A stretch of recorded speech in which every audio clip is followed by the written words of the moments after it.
Bam. Hey friends, I'm Yogi Aaron, and I'm excited to be here on the Break It Down show. Yeah, man, this is good. I love kind of switching over and like everybody kind of getting a chance to get motivated, taking an account of where they're at physically, mentally, spiritually, all these things. Now that the holidays are, we're past the peak. We still got New Year's, we still got, holidays coming up, but it's a good time. Everybody's setting, New Year's resolutions. So it's always good to talk to a dude like you to help kind of give us a base on like what should we explore? How do we go forward? Is it hopeless? Am I a hopeless case, Aaron? Is that where I'm at? Nobody is beyond redemption. Yeah, I agree with that. That's for sure. You can do a lot of bad things in life, whether they're eating or harming people, and you can still gain redemption if you work at it. Yeah. So thanks for coming on the show, man. I appreciate you doing it. I appreciate what you do. I was looking over at your website, and there's just a lot of helpful, positive vibes. Must be a very good world you live in. Well, I I mean it's a mixed bag. I guess in many ways I'm really lucky. I have my place in Costa Rica. I'm actually right now on the beach in Costa Rica. I always spend Christmas week here, and it's just beautiful. So I think if you zoom out on my life 40 feet, 40,000 feet, like yeah, I have a pretty good life, but I've also, I have a very strong work ethic. Mm. And so I work hard to get to where I am. But unfortunately, I think one of the areas that I struggle the most with personally, which maybe some people can relate to, is that balance between work life and vacation life. I play hard just as much as I work hard. So Yeah, yeah. It's when you're a pretty relentless person, and now this is me speaking about me. And when we're talking about work, I'm pretty type A. And so I've yes. had to like pull a lot of that stuff out, because my day to day life, I'm pretty, you know, happy go lucky and different things. But I trained myself to be something different when I'm working. And when we say work life balance, we often picture like waiting at the bottom of a slide for your kid to slide down. But Yeah. really, health has to fit somewhere in that equation. Spirituality has to sit in that equation, Yeah. mental health. These are all distinct things that might overlap with the other thing a little bit, but they require a specific hunk of your lifetime and to increase and make more enjoyable your actual lifetime. Yes. How do we do that? Well, I think there's a great book or a great talk given by one of my favorite speakers and teachers called Stephen Covey, who wrote the Hmm. books 7 Habits of Highly Effective People. And Yeah. one of the habits, and he wrote a whole book on this, is called putting first things first. And part of our job is to do the work, finding out what is it that we need to put first in our life. And Sure. there's so many things that we're constantly being distracted by, and a lot of those distractions come from these crazy desires within us, and these I don't mean this in a bad way or in a sarcastic way, because it can sound a little judgmental, but they're almost like petty desires. And these petty desires, like for example, maybe being fixated, like you think your life is going to be happier if you have a bigger TV or something like that. And so part of getting to what really matters is learning to be content with what we have, and then listening to silence and listening to what is really percolating in our heart. Mm. And so allowing that to come up. And for me personally, I have a type A personality and I suffer from ADD. And so what has gotten me through those two things is learning Yeah. to be still. Seriously. Yeah. There's a beautiful quote in the Bible from Psalms that says, "Be still and know that I am God." And what part of that scripture is really saying is, like, within you is everything you need to have, but you're not going to access it from a place of being busy. The only way to access that, I call it sometimes a superpower, is if we just get still enough. Like, we literally have to get still.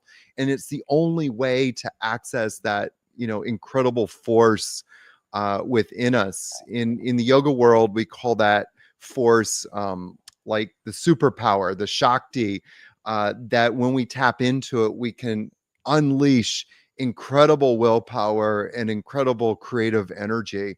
So a lot of my practice in my own personal life in how to get access that is just by creating moments of stillness. And I do it in different ways. Like I literally get still in the mornings, just turning off the noise. I also take time in nature a lot. I spend as much time as I can, either every day or every week, in nature. And nature is, for me, is the place where I completely recharge. And when I say nature to your listeners, it doesn't have to be like I'm going to the woods. It can be Yeah. like just going to a park. And one of my favorite commentators says, get out every day and touch grass. And so Sure. sometimes even like taking my shoes off and just letting my bare feet on the grass. And so for me, like taking those moments is so critical, and just pausing and breathing in that space. And that's how I find what's important in putting first things first. I think, and this is what I've come to realize through my own professional work. And I used to be a spy working in overseas assignments, right? And so it's dangerous. There's always more work to do than you can get there, right? And so you can't just put those 12 things first, because there's 500 things to touch, and like, oh, Yes. here is the opportunity for me to do work on this one thing. You can't do the 500 things every day, but you Yeah. have to be mindful that they need tending to. And so I came up with the concept of, where is the work? Yes. Like, you and I want to start a podcast, right? Okay, great. And what'll happen is you'll combine your audience, my audience, and all these people will be watching, and we'll have to start like dealing with all the TV deals we have coming in. Like, whoa, you are way far ahead of the work. The first thing is what color is our show, right? Yes. And like, what message, where do we want people to gather? What does it look like when they've gathered there? Are we going to host, and so you have to make a whole series of decisions that are absolutely mundane and not very exciting, but that's where the work is. Yes. The work is in the mundane, God is in the details. And getting down to like creating like the background, that's where I spend most of my time, is like finessing and working on the architecture of everything. Like right now I'm telling people on my website, one of my websites, for blueosa.com, which is my yoga retreat in Costa Rica, we're doing all of this background stuff, because Yeah. it's kind of literally falling apart. But I keep telling people, like, you're not going to see any changes on the front end, but we're spending countless hours Yeah. recreating the architecture behind it so that it functions better, ultimately. And then I feel like that's such a great metaphor for life, as you were just saying. Yeah. Yeah. Well, and there's something, I guess I'll just say, meditative about putting a spade in earth, pulling it up, putting in a wheelbarrow, doing Yeah. that 20 times, taking that wheelbarrow and just step by step by step. I love, when I go camping, one of my meditations is, because I love, the military part of me loves the process of the process. So I'm like, it Yeah. is 104 steps from the car to the edge of the campground. Now, in the campground, it's a little more varied, because I don't know if I'm going to go to the tent site, the table, the kitchen, but each one of those steps is me, portaging everything that's in our car, and then helping my friends portage and lifting things, and just that. And then now everything's on a table. It's like, okay, now I have to break down this area to the net. And it's just, for me, I don't want any help with that. I want that work. I want that time. It transports me to the camping mindset, where now I've done that. There is very little work to do. Now I can just stare at the aspens or Yes. whatever it is. And that, for me, I try to take a lot of time off during the holidays. I'm just kind of coming out of that time.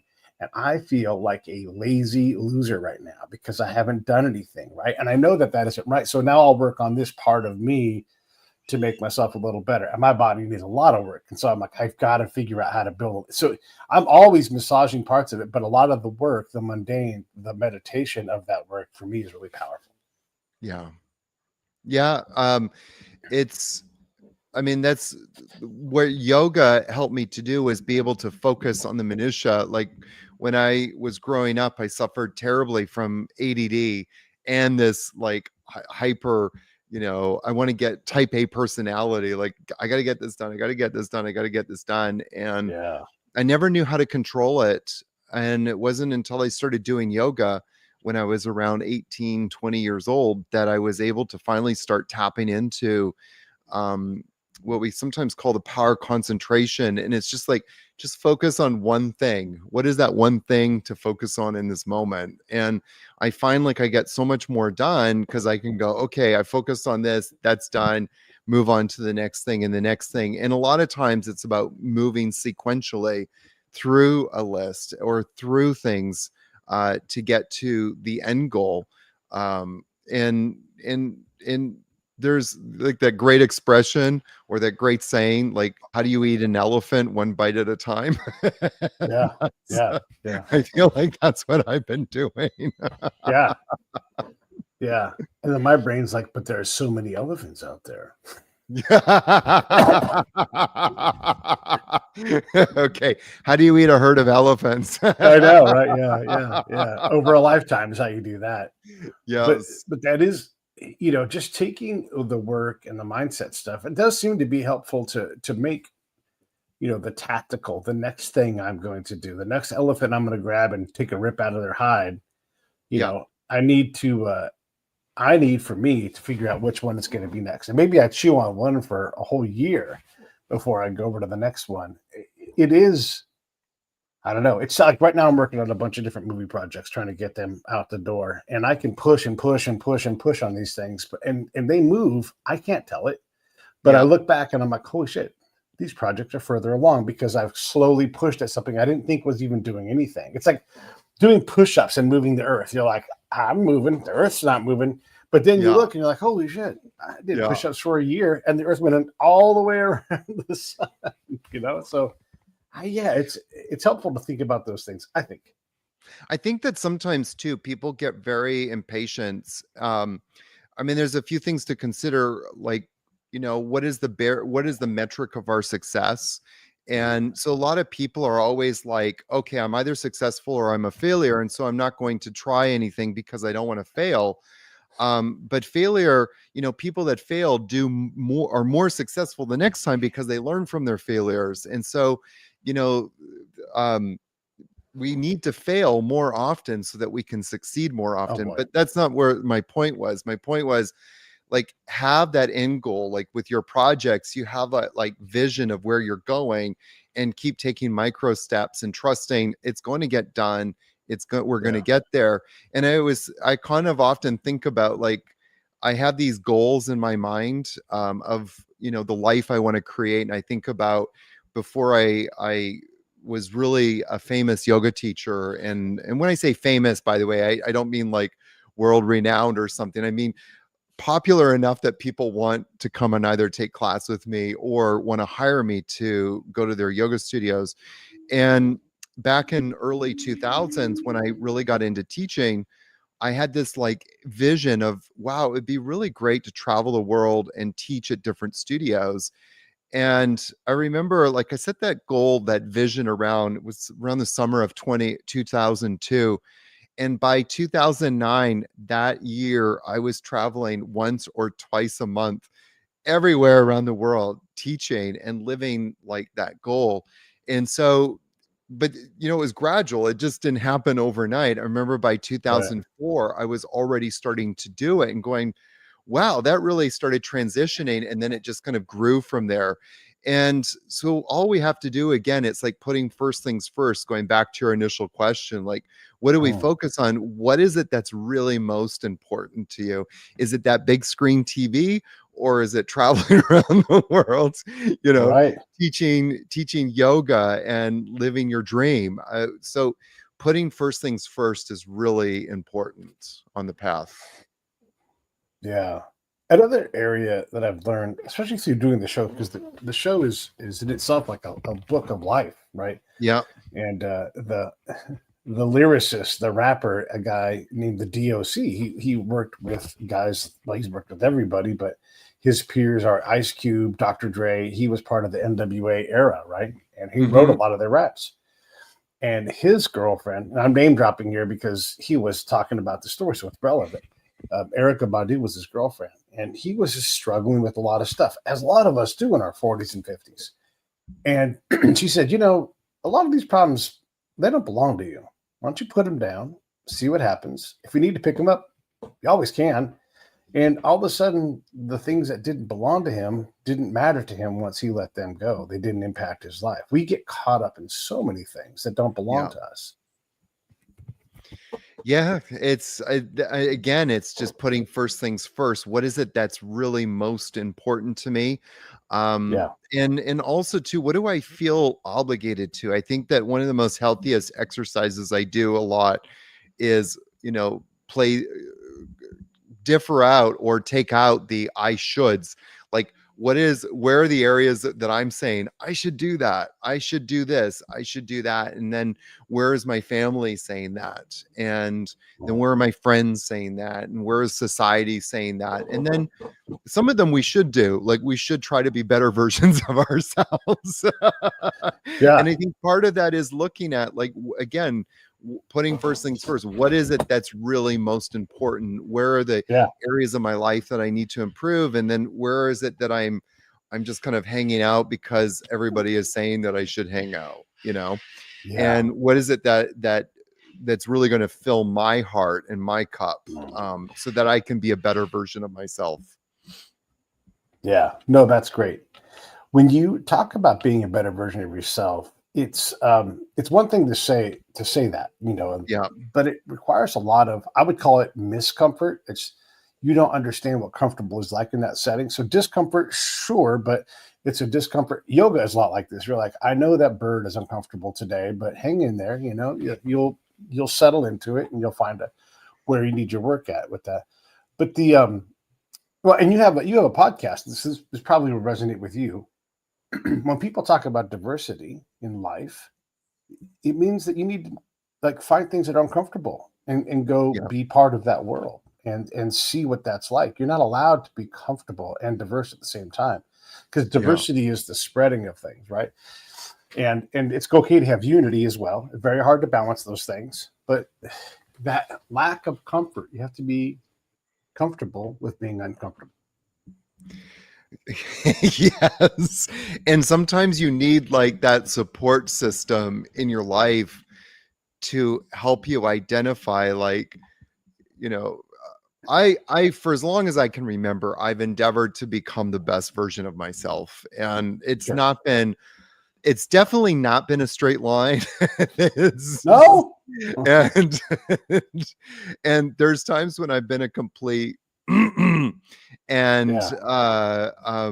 and not been aware of it, and it's only been through my friends and my support system around me, and either through friends or close relatives, better yet therapists, who kind of help you to identify, like, those moments when maybe you're not actually who you think you are, and there's some habits to start considering.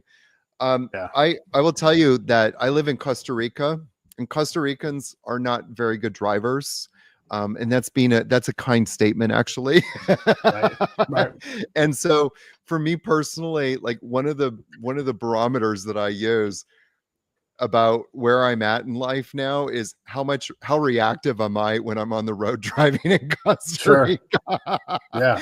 Am I, like, able to be in that Zen place, or am I, like, on the horn yelling at the top of my lungs? Of course, nobody can hear it except me. Right. And so, like, those are sort of the two extremes. And I kind of use that as sort of my inner barometer of, like, how well am I really doing, and how reactive am I? And I know it's such a kind of a cliche thing to say, but it's so true. I think so many people can relate to that.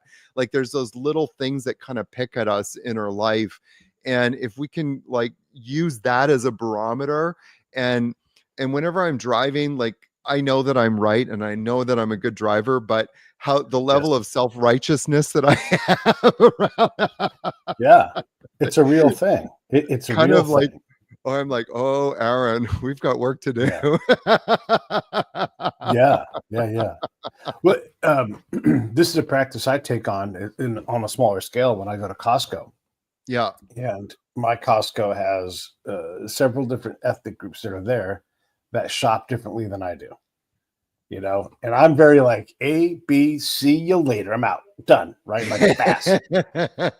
And that is not possible reliably at the Costco that I shop at. And so I Yeah. know this. And so I use that as an opportunity to go, it's all right. Like they're going to stop in the middle of the lane and just stop. And you're like, okay, well, you stopped. And I say all the time to my special someone when we shop together, like, got caught in traffic, and it all clears within seconds. I mean, seconds, 5 seconds later, if I just could stand there and just allow all these people to do what they're doing, then I can go back to my frantic, A, B, see you later process.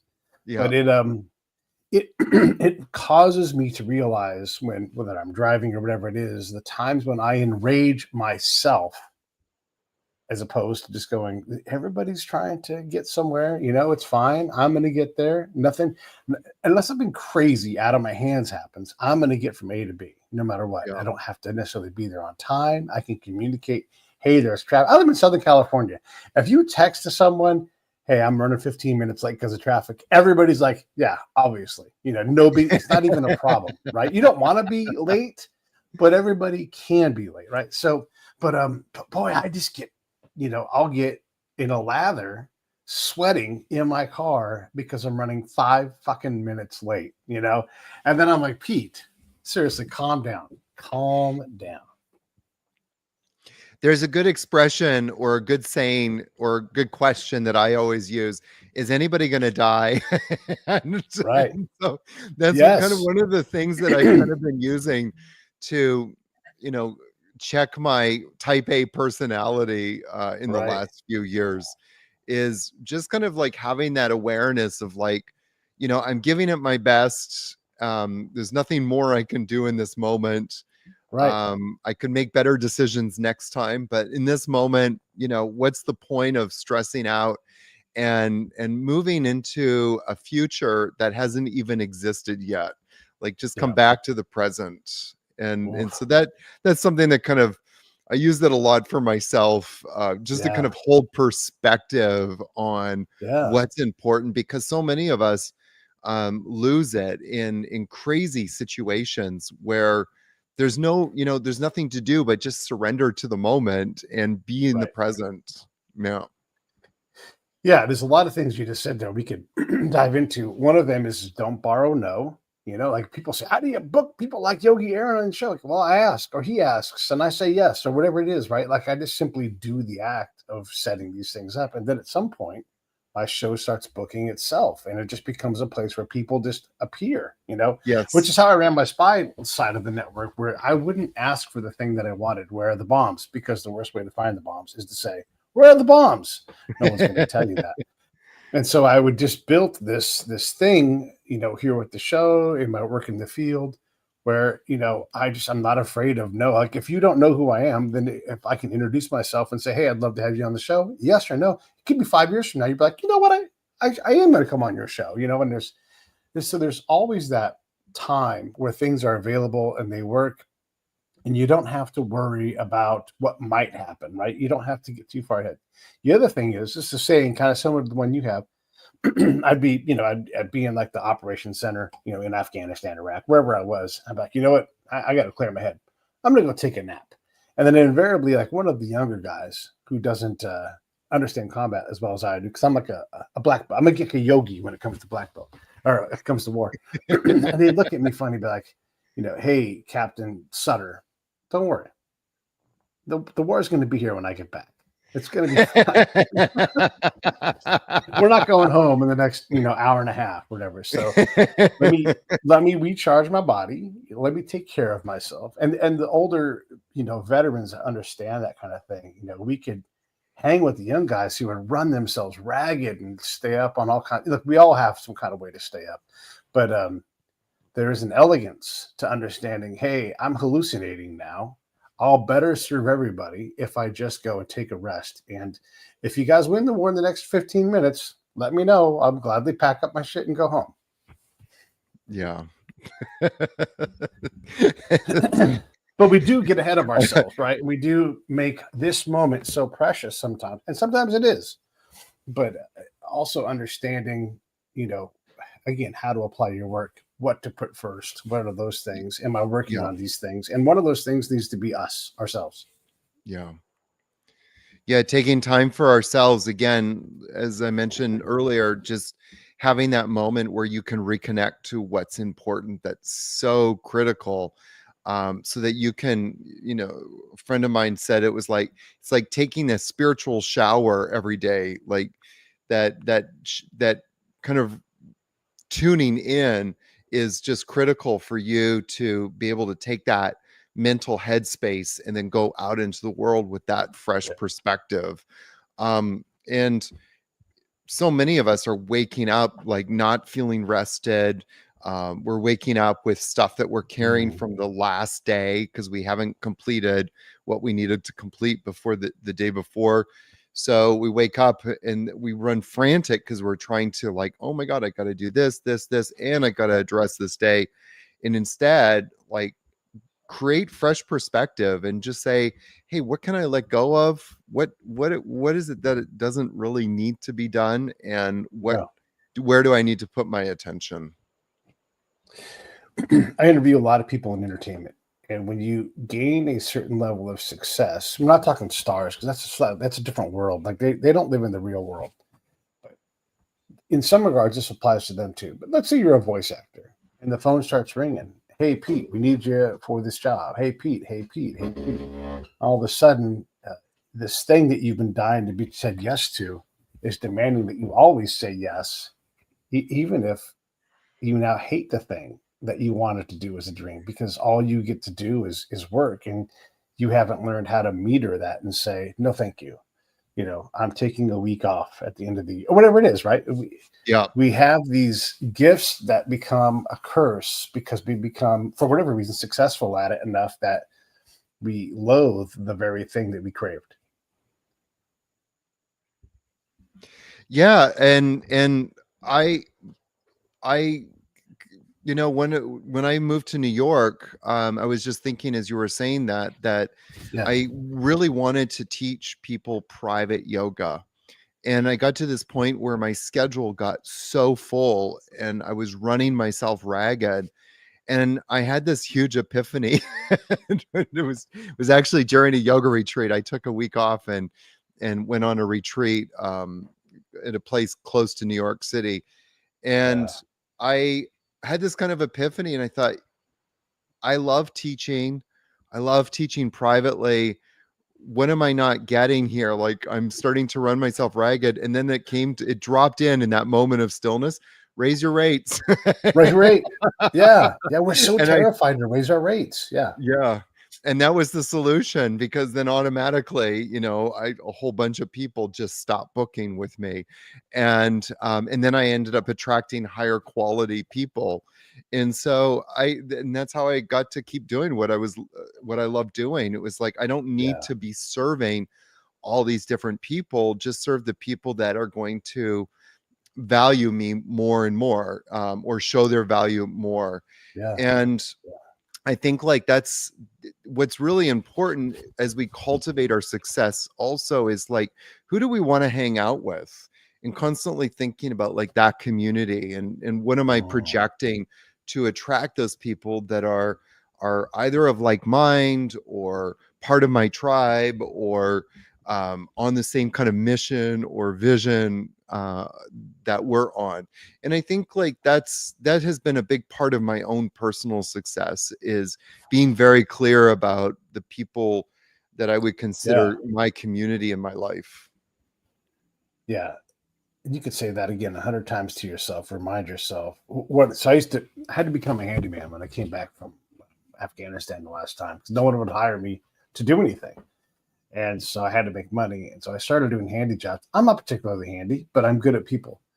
And one of the people I worked for was very, very wealthy. And she'd hire me all the time. And I would say, like, you don't know like what it means to me that you hire me because this is my sole means of making money. I wouldn't like the chance to be able to work means it keeps me alive. And she was like, You do a great job, Pete. You obviously care.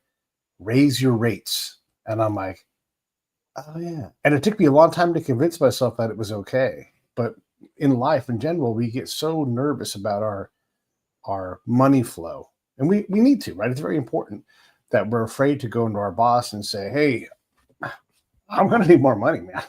Like I can replace this job with other jobs if Yeah. I'm valuable here. Where and ask your boss, where do you see me in 5 years? When they ask you, where do you think you'll be in 5 years? Well, where do you think I'll be in 5 years?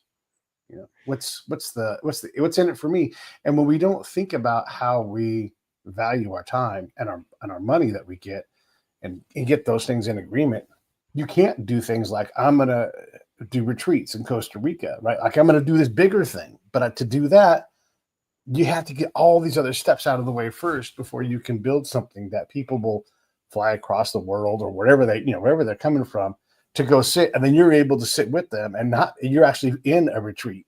You're not like working yourself to death just to put this retreat together and be so frazzled that the retreat is more for you than anybody else. Yes, I mean, increase your value to the marketplace. And part of that again is just hard work. Like, you and I are both very hard workers, and having that work ethic is also equally important. And people pick up on that, and they see your dedication and see our sense of purpose to giving them the best of ourselves. I just find it really cool. I don't know if that's the best word to use, but that it was this lady that said to you, your customer, raise your rates. Yeah, yeah. But You she should was be right. charging me more. Yeah. Well, and she in a lot of ways wasn't purposefully in being a coach, but so when she was an interior designer, and she would send me from the East Bay, so back when I lived in the Bay Area, over to San Francisco to the furniture market, and I would grab these $10,000 stumps, like literally like a tree stump that's been varnished, and I would put it in the back of my truck, and I would take it wherever she needed it, and she would say, "I need this right away," and I'm like, "Okay, I got to charge you a right away fee." She's like, "The client can afford it," and it's like she didn't mean her; she meant her client. Like they will pay whatever it takes, and if Yeah. they don't want it, they're going to pay you to take it back. So don't worry about it. Tell me what it costs to get you here on a Sunday morning at 9 a.m. with that stump in the back of your car. I'm like, it costs $400. She's like, that seems appropriate. I'll bill them for it and they'll pay it. And so I was like, oh my gosh, there's way more above my value than I realized. The fact that I would get in my truck, wrap this thing, take time, be there, be available on the weekend, it was all worth money. But I just was so uncomfortable until I'm like, yeah, like, do you want me to move a cow? I moved a fridge one time from east of Sacramento all the way back into the East Bay. And they were like, this couch is, or this fridge is very important. You got to do a great job. And I'm like, I'm not worried about moving the fridge. That's easy. I'm just, I don't want to work on a Saturday. So I'm going to charge you however much it was, and this is a really nice, like high end, like $10,000 fridge. But I knew I could just, I'm like, if you want me to do it, and I move fridges all the time, it's going to cost you X. And that number was a big X, right? Because I didn't want to do it. And they're like, oh, yeah, no problem. And then they tipped me on top of it, if you can believe that. This is I don't really want to do this fee. If you're willing to pay it, then sure. Right. Yeah. I did that yesterday. I had a guy that wants to come and do a retreat with me, like a private retreat. And so I was kind of like, what should I charge him? And I kept going, like having all of these kind of like guilt feelings about, oh, I can't really charge him that much. But it's like, well, I don't really want to do this. So I charged him I don't really want to do this fee. Yeah. So I'm going to be curious to see what he comes back with. Yeah.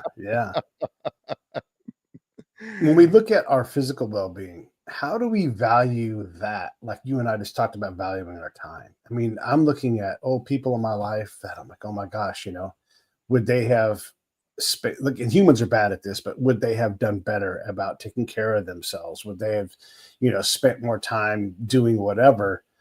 Am I doing that right now? Yes, I should be taking better care of myself. I don't know when you stop taking better care of yourself, like if that, is even possible, but how do we wrap our heads around that mindset? And I want you to add this in too. If you go to a yoga retreat or any kind of retreat to like reset yourself, how do you instill the practice so that 3 weeks later there is a change, right? And it's not just I Yeah. had this fun vacation and I felt really good, I got inspired, and then I went back to the same less than optimal way of taking care of my body.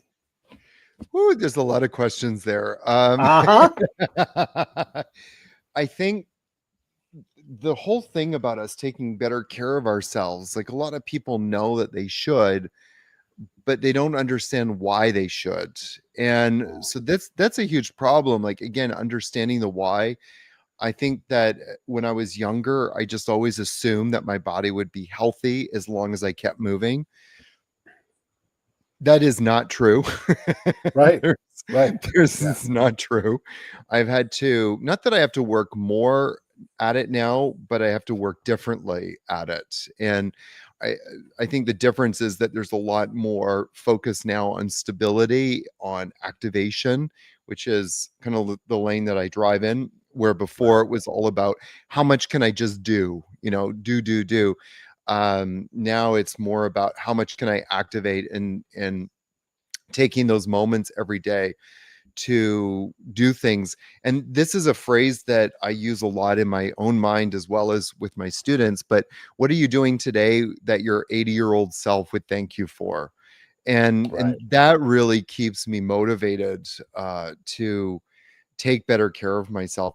Part of what went through my mind when you asked that question too is that I think one of the epidemics, especially with like Americans and Canadians, when I say Americans, I mean Canadians, but sort of this Western mindset is, I think one of the epidemics is that we are becoming so numb to our Mm. bodies. We're becoming numb because of drugs, because of alcohol, because of obesity, because we just kind of fill ourselves with everything that we desire.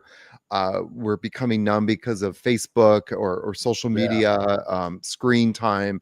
So all of these things, when I say that we're becoming numb, I mean that we're really becoming numb. Porn is numbing us on a horrible level.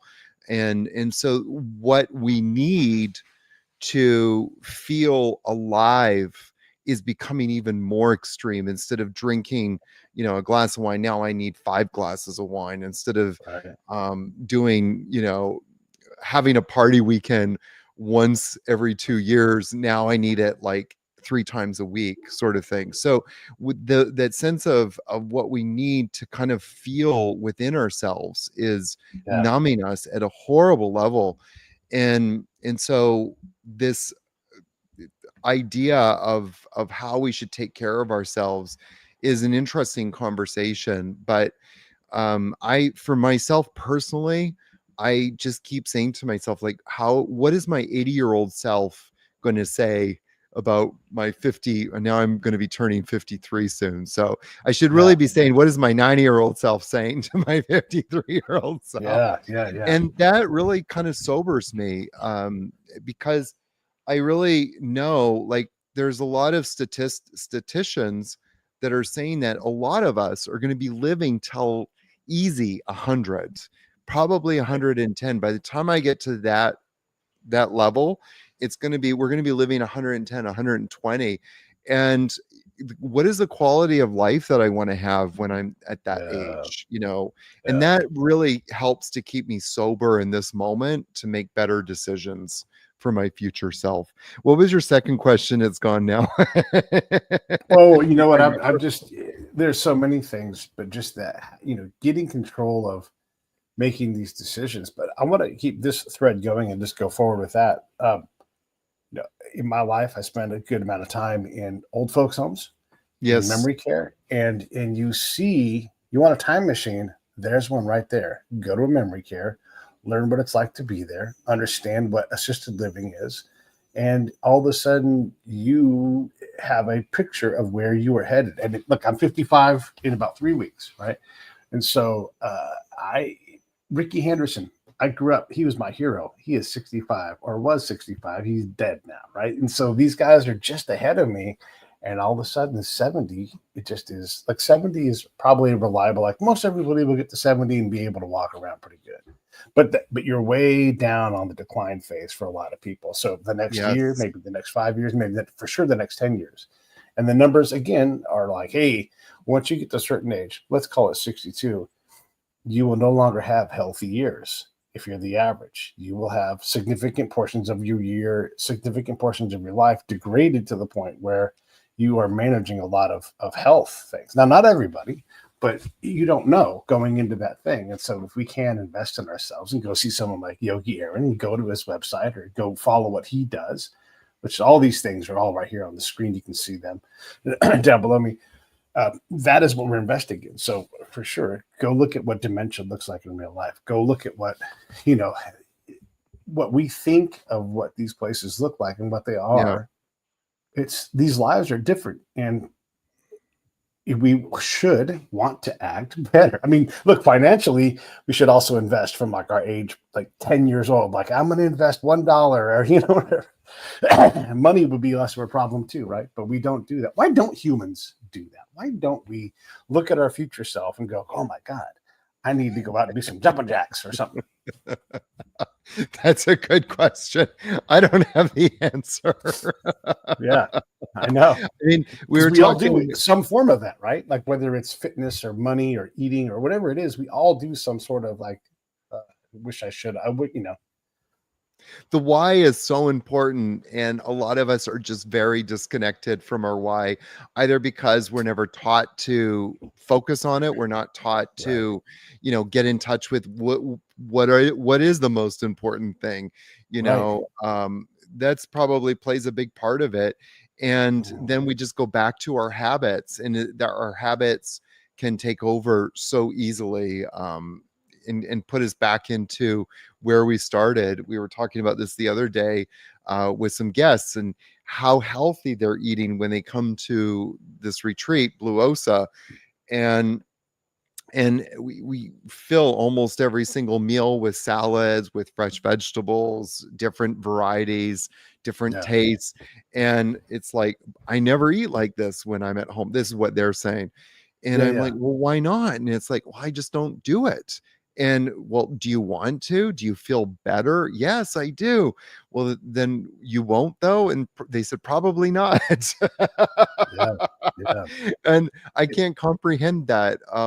But our habits, make us who we are. And until we Right. ask ourselves, who do we really want to be, and what habits are going to fuel that, that's, we're never really going to have an honest conversation. Yeah. So much of our habits dictate our personality, and then our personality forms our life. And so if we want to change who we are, we need to start changing the little habits. That's why I come back to the driving thing, and Yeah. that's my barometer. Because if I'm driving in an aggressive way, it's going to start having an effect on my personality, which is then going to have an effect on, obviously, my life. So Yeah. It's, I fall into that habit so quickly. I mean, we all have our negative things, right? And the other thing, well, I guess I'm reminding myself of anything else. Like I have a rowing machine out back. I like to row. I like to swim. All I've Yeah. got to do is go do them. And I could row for 5 minutes today, and that would be more than I did yesterday. You know, Yes. and so I could just simply go out there and get on that thing, and I will be done. I could say I'm going to do 5 minutes, and that's it, right? And be done for the day, and come out the next day and do another 5 minutes. Quickly, I'd get on that thing and be like, I'm not doing those 5 minutes. I'm going to do 10, whatever. I Yeah. can. And then all of a sudden, I'm doing half an hour, 45 minutes, and then I'm doing what I'm supposed to do. At least in terms of rowing. Same thing with swimming. I love to swim, but there is a big old bubble between me and the pool that I can't seem to permeate. I can't seem to pop through day to day. I don't live in Southern California. I can swim every day of the year and be comfortable. Yeah, but I just can't seem to. I can't seem to do the thing that I'm supposed to do. I don't know why I struggle at it, and I know everybody else does. We all have these things. Yeah. It's it's not easy. There's got to be an enormous amount of willpower. And I think a lot of that, again, is just this sense of numbingness. Like, we're just Yeah, numb. We've become numb, to listening to ourselves, to listening to that inner Mm, wisdom.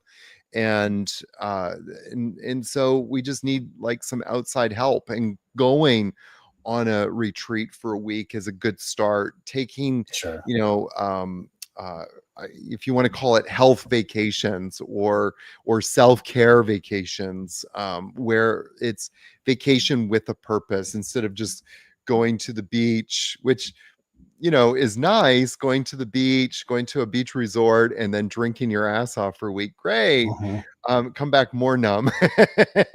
Yeah, yeah, yeah. So a lot of people, there's a huge swath of population out there of people that are, they look at that time as precious and go, okay, what can I do that's going to really impact my life, in a unique way.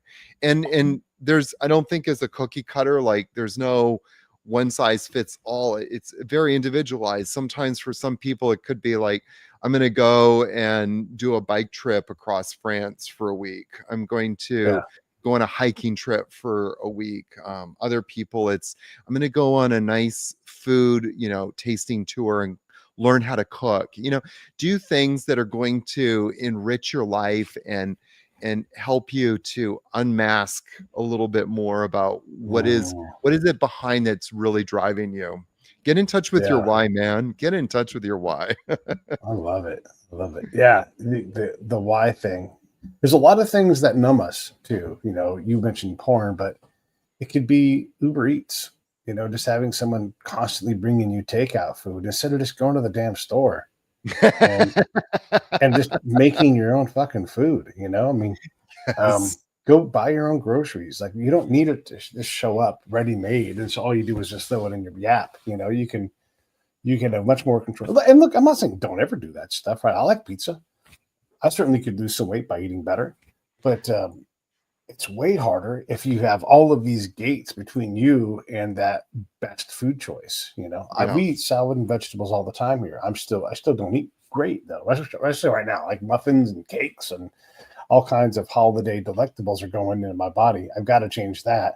But if I have to change that by first not relying on somebody else to bring me food from a restaurant, man, that's a whole different, that's the first gate, right? Is like, and by the way, I'm spending a lot of money on having someone get paid not enough money to go and grab my food for me, so it's Yes. like, I'm paying some other entity a lot more money than they pay the person to drive. I'm feeding a terrible thing when I'm doing this. But and look, order out all the food you want. I'm just saying you get these barriers of choices where you're like, well, actually, I don't like this choice of giving this corporation all this money and exploiting this person, having them use up the life of their car. And I just spent how much money in fees? Oh my God, I could invest that and retire wealthy. Oh my God. There's that money that you were talking about earlier that you could, invest for the future, that we just kind of throw away Yeah, haphazardly. yeah, yeah. It's a crazy thing. And I know, like we're talking a lot about this stuff in kind of a joking, funny way, but again, we're all do this. I guess what's your why? Do the things that really matter. Is there anything else you want to leave us with? Because I'm about to go to the eye doctor. That's the very next thing I'm gonna go do and get my eyes looked at because they're not working right. What's one small daily thing we can do to get one foot closer to having a better habit? The New Year's coming up. How do we do it differently than we've done it the past? In my case, 54 years. I For me, the morning ritual is really important. And a ritual doesn't, people hear morning rituals and they think, oh my God, I've got to plan out like a 2 hour, thing. Yeah. Yeah.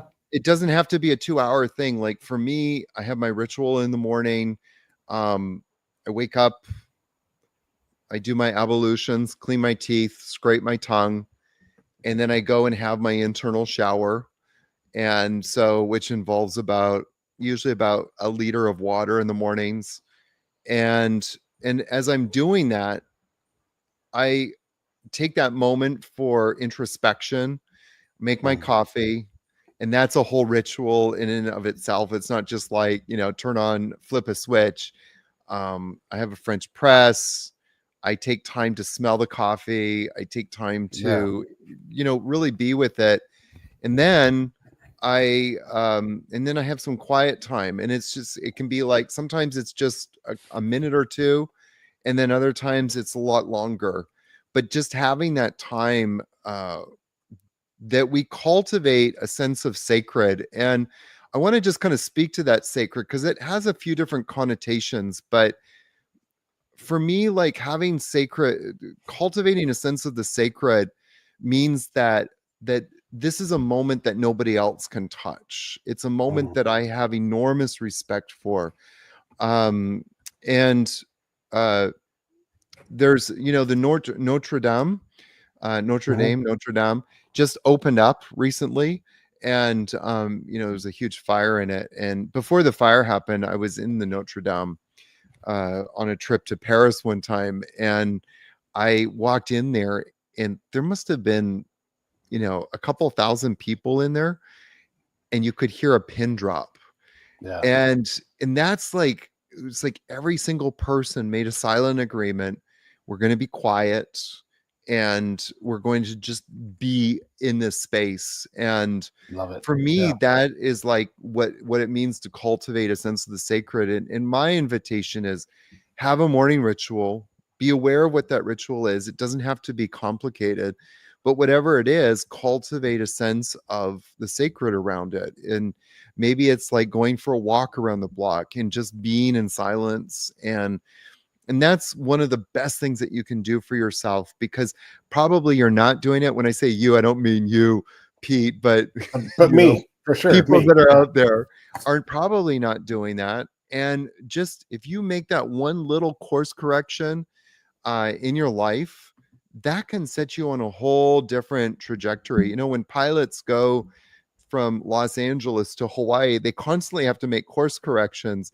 1 degree off, and you can end up in Russia. And if you're going to Hawaii, Russia is not where you want to end Right. up. Right. So just making a Yeah. 1 degree, correction, or a 1 degree change can completely revolutionize your life in a Totally. profound way.